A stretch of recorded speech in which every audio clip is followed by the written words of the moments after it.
1 Samuel chapter 18. And it came to pass, when he had made an end of speaking unto Saul, that the soul of Jonathan was knit with the soul of David, and Jonathan loved him as his own soul. And Saul took him that day, and would let him go no more home to his father's house. Then Jonathan and David made a covenant, because he loved him as his own soul. And Jonathan stripped himself of the robe that was upon him, and gave it to David, and his garments, even to his sword, and to his bow, and to his girdle. And David went out whithersoever Saul sent him, and behaved himself wisely. And Saul set him over the men of war, and he was accepted in the sight of all the people, and also in the sight of Saul's servants. And it came to pass, as they came when David was turned from the slaughter of the Philistine, that the women came out of all cities of Israel, singing and dancing to meet King Saul, with tabrets, with joy, and with instruments of music. And the women answered one another as they played, and said, Saul hath slain his thousands, and David his 10,000s. And Saul was very wroth, and the saying displeased him. And he said, They have ascribed unto David 10,000s, and to me they have ascribed but thousands. And what can he have more but the kingdom?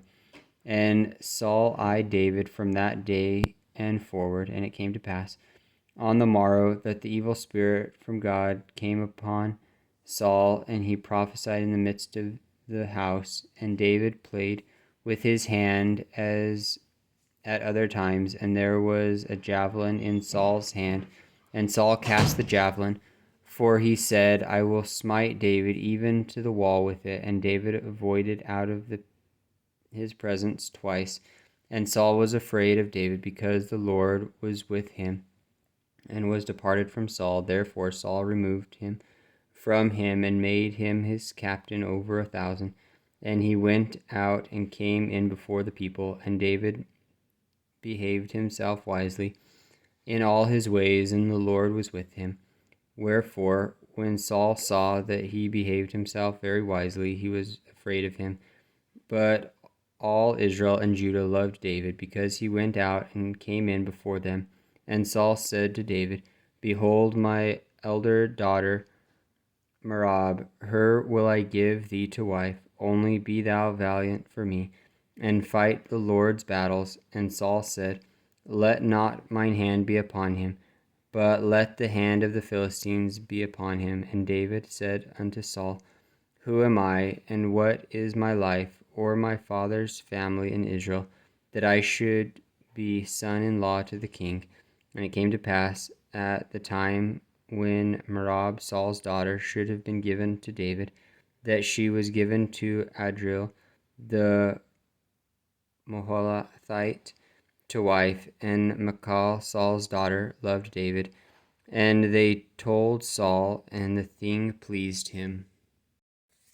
And Saul said, I will give him her, that she may be a snare to him, and that the hand of the Philistines may be against him. Wherefore Saul said to David, Thou shalt this day be my son-in-law in the one of the twain. And Saul commanded his servants, saying, Commune with David secretly, and say, Behold, the king hath delight in thee, and all his servants loved thee. Now therefore be the king's son-in-law. And Saul's servants spake those words in the ears of David. And David said, Seemeth it to you a light thing to be a king's son-in-law, seeing that I am a poor man, and lightly esteemed? Then the servants of Saul told him, saying, On this manner spake David. And Saul said, Thus shall ye say to David, The king desireth not any dowry, but 100 foreskins of the Philistines, to be avenged of the king's enemies. But Saul thought to make David fall by the hand of the Philistines. And when his servants told David these words, it pleased David well to be the king's son-in-law, and the days were not expired. Wherefore David arose and went, he and his men, and slew of the Philistines 200 men. And David brought their foreskins, and they gave them in full tale to the king. that he might be the king's son-in-law. And Saul gave him Michal, his daughter, to wife. And Saul saw and knew that the Lord was with David, and that Saul's daughter loved him. And Saul was yet the more afraid of David, and Saul became David's enemy continually.